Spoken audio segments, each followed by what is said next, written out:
Hi there, Ruth here at Artful Stampin'. Today I'm going to be showing you how to make really interesting kind of watercolory backgrounds using some very basic and simple techniques here. So I'm using the Stampin' Up silicone mat that is just a fantastic little tool for not only using hot glue and sticky stuff, but also having a bit of a base to apply ink to create backgrounds. So to start off with, I'm going to show you how to do it with just basic supplies like ink pads. So if you already do stamping, you probably have these already. And all I'm going to do is apply the colour directly to the mat. So here I've got some Perfect Plum.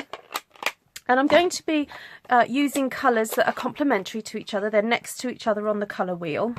So a little bit of pink. So pink, purple and blue kind of are very close together. And then the next thing to do is just apply some water. So I've got here the Stampin' Up spritzers, and I find that these are great for giving a very fine mist of water. So all I'm doing is going to give it a really good mist up. Really want to see lots of water on there. And here I've just got some pieces of very vanilla and oh, there's one Whisper White there, cardstock that I've cut up. This isn't the thick one, this is just the normal standard one that we normally would use for stamping. And I'm just going to place my card down in various places and allow it to pick up some colour like that. Okay, so that first impression is very dark because the colour is very strong on the mat, which is fine. This is about a process of just experimenting and creating lots of different backgrounds. I'm going to spritz again. Actually, I'm just going to use the top of my spritzer just to pull some of that colour in from the sides a little bit, although it doesn't actually matter too much. Grab another piece of card and go again and see what happens. And here we have a slightly more muted effect, but still really, really good fun. And I'm just going to apply another lot of colour. And I'm going to move my mat in a little bit just to get that colour to come to the centre a bit more. Get another piece of cardstock and see what happens this time. So as you can see, the colours are even more muted.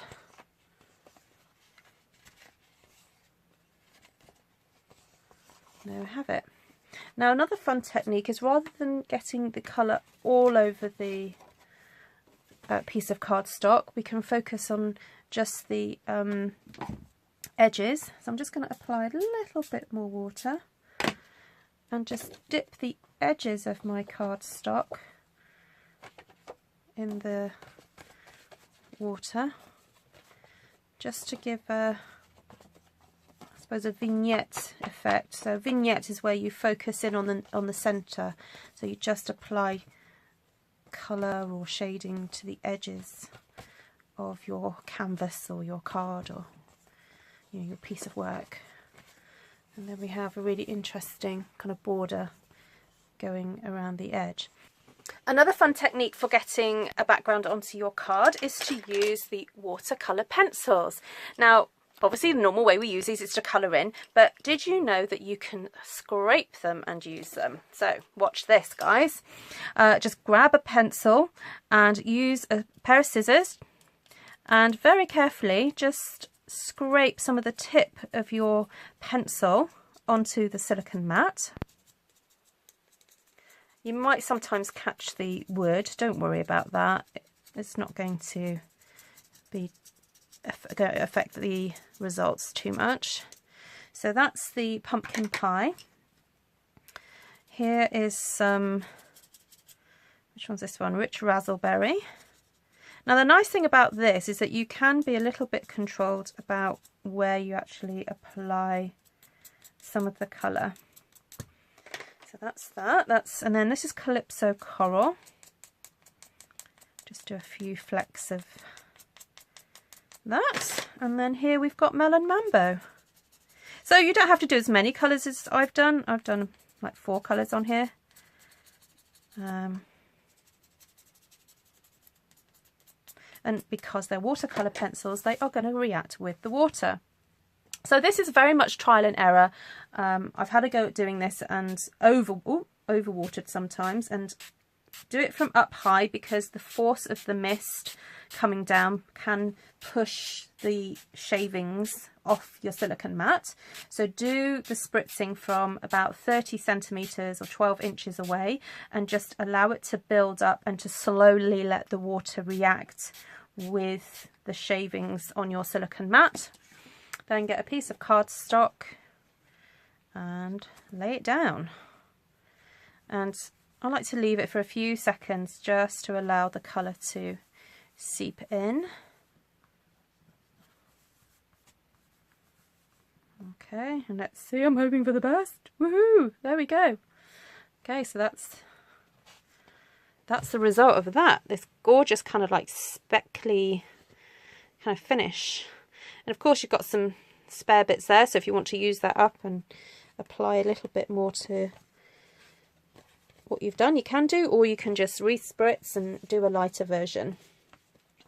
So there we go, that's another way of getting some backgrounds onto some card. Okay, so another fun technique for getting a really interesting background onto your cardstock is to use the Brushos. And again, we're going to use a silicone mat. So I've got the Brushos here in a kind of rainbow formation. So here's the brilliant red, the gamboge or orange, the yellow, the moss green, and the Prussian blue. And we're just going to add some colour then to, it's not colour, sorry, water to this. Really get the fluid mixing around on the mat.